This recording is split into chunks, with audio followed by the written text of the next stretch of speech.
Okay, in this video, we're going to look at the first negative incident regarding the relationship with Yosef and his brothers.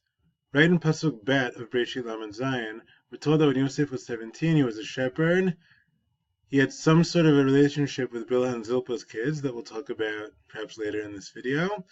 And lastly, we're told Vayaveh Yosef et dibratam ra'a el avihem, that Yosef somehow brought their speech, according to this translation, he brought evil report of them unto their father. So Yosef somehow slandered his brothers to Yaakov. The Torah is very vague about what this slander was.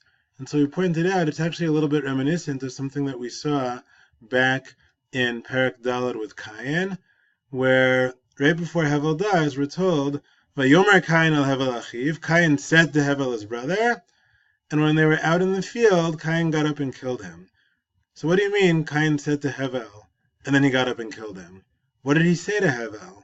So we saw how the simple pshat there was that Cain said something, maybe to pick a fight. Remember, in that case, Rashi was the commentary we looked at, where Cain said, Nichnas yimo b'divrei rivu matzah. According to Rashi, Cain said some sort of fighting words to pick a fight. And the exact words don't matter because it was small talk. It was nothing important. It was just a way to trigger a fight. But Rashi mentioned Yesh bezo midrashei agada. There were midrashim that took a different approach. Midrashim that assumed that that Cain had said something sort of specific of meaning that had to be discussed.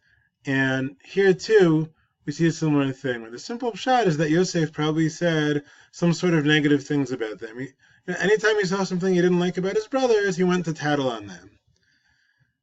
But the Midrash tends to see deeper meanings. And so we compared three such views that appear side by side in Breshit Rabbah, which is the main Midrash Haggadah on Breshit. Says the Midrash, Yosef brought these bad rumors about them. Ma'amar, what did he say?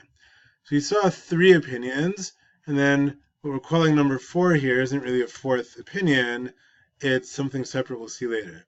Rabbi Meir said, Chashudim hin banechal ever menachai. Rabbi Meir claims that Yosef said to Yaakov, your sons, right, my brothers, are suspected of violating the mitzvah of ever menachai. That's a prohibition to eat limb, aver, a body part, let's say a thigh or a drumstick, from chai, from a living creature. So we know Jews have many laws of kashrut. We only eat certain animals. We only eat them if they're slaughtered properly. Aver min hachai is an additional prohibition that applies even to non-Jews. It's part of the Sheva mitzvot b'nei Noach, the 7 mitzvot that apply even to Gentiles, that both Jews and non-Jews are prohibited from eating a limb from a living creature. And he mentioned this sounds very disgusting, right? So they rip off a leg from an animal, and the animal's still alive with 3 legs, and you take the leg you took off and you go eat it. So that's not allowed even for a non-Jew. Says Rabbi Meir, that's what Yosef accused them of. Rabbi Shimon Omer, Tolin heinenecha bivnot haaretz. Rabbi Shimon said they're literally hanging their eyes, sort of lifting up their eyes to see the daughters of the land. If you watch cartoons, I'm sure you've seen scenes like this.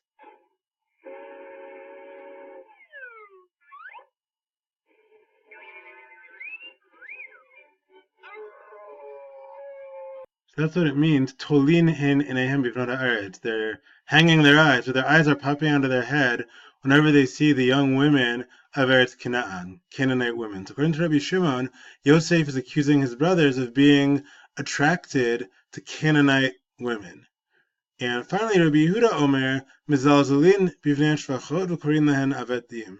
Rabbi Yehuda says that Yosef accused his brothers of treating the daughters of the shvachot lightly, and calling them slaves. So here, Rabbi Yehuda is dividing the brothers into 2 groups. Leah has 6 sons, and then Bilhah and Zilpah, who originally were slaves, they each have 2 sons.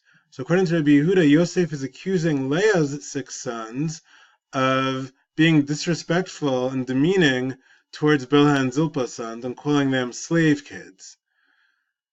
Now, of these 3 interpretations, which one seems to be the most anchored in the pshat of the text? So we suggested that number 3 is the most basis in the text, and sort of the simplest approach, for 2 reasons.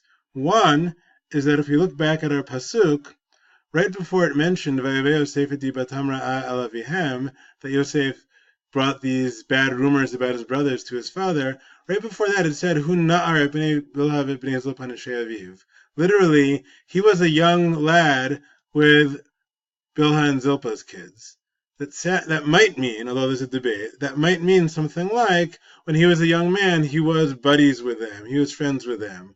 We could picture a situation where maybe Yosef gets along with them because his own mom is gone, he doesn't have Rachel to care for him, he's friendly with those brothers, and then the other half of the brothers, the 6 sons of Leah, they don't like Yosef, right? They're very upset about the fact that their mom Leah, who was never a slave, was nevertheless not loved by Yaakov as much as Rachel was, and so they don't like Rachel's kid. And so we could imagine a dynamic, logically, where Yosef is closer with Bilhah and Zilpah's kids than with his own brothers, and we see the Torah brings up that fact right before it tells us that Yosef says bad things about his brothers. So says Rabbi Yehuda, let's put 2 and 2 together and suggest that maybe the trigger, the cause of the bad rumors that Yosef was bringing to his father was the fact that he was friendly with Bilhah and Zilpah's kids and didn't get along with Leah's kids. And so, it makes sense logically there'd be that type of tension in a family where the brothers are really just half-brothers from different mothers, and some mothers have a different status than other mothers. Some were slaves, Leah was a full wife, Rachel was a full wife, was beloved to Yaakov.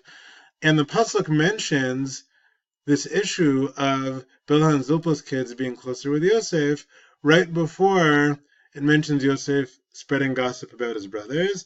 And so it's not hard to understand why Rabbi Yehuda connects those 2 things and says that the nature of the gossip, Ma'amar, what did Yosef say? He said that Leah's kids are demeaning and putting down Bilhah and Zilpah's kids. And so logically, that's the easiest view to understand. It's much harder to understand where Rabbi Meir and Rabbi Shimon came up with these things. We don't see either of their views anywhere in the Psukim. And so I suggested here that perhaps what's driving both of them is that we saw previously that in the earlier generations of Yitzchak and Yishmael and then Yaakov and Esav, in each generation of kids of one of the Avot, one brother was chosen and was included in the covenant of Abraham, the Brit Avraham, the Birkat Avraham, and the other brother was kind of pushed aside and kicked out of the family, expelled from the family. And in the case of Esav, we even saw that the cause for that was Esav's marriage. Right? Recall at the very end of Perek Chavav that when Esav was 40, we're told that he married these Hittite women, these Chittiot, and that greatly disappointed Yitzchak and Rivka, right? Even Yitzchak, who liked Esav in general, he did not like Esav's wives. And then one parak later, when Rivka is trying to convince Yitzchak to get rid of Esav, that becomes a key point in her argument. Right? She says to Yitzchak, Katzti b'chayayim pnei b'not chet. I've had enough of those Hittite women. We don't want Yaakov marrying those women. B'not chet ka'ela, those Hittite women. We don't want Yaakov marrying women like that. And her argument apparently worked, because Yitzchak's reaction, one pasuk later, is to summon in Yaakov, bless him, and to give him the Birkat Avraham. So clearly this issue of marrying Canaanite women was viewed so severely by the Avot that it was grounds for Esav to get expelled from the covenant of Avraham and Yitzchak, to get expelled from the spiritual legacy of the family, to lose his portion in Eretz Canaan and have to go away somewhere else. So we suggested perhaps these Rabbanim, Rabbi Meir and Rabbi Shimon, are picturing Yosef's behavior in that context, and they're conjecturing that Yosef is somehow trying here to get his brothers to have the same fate as Esav and Yishmael in the past.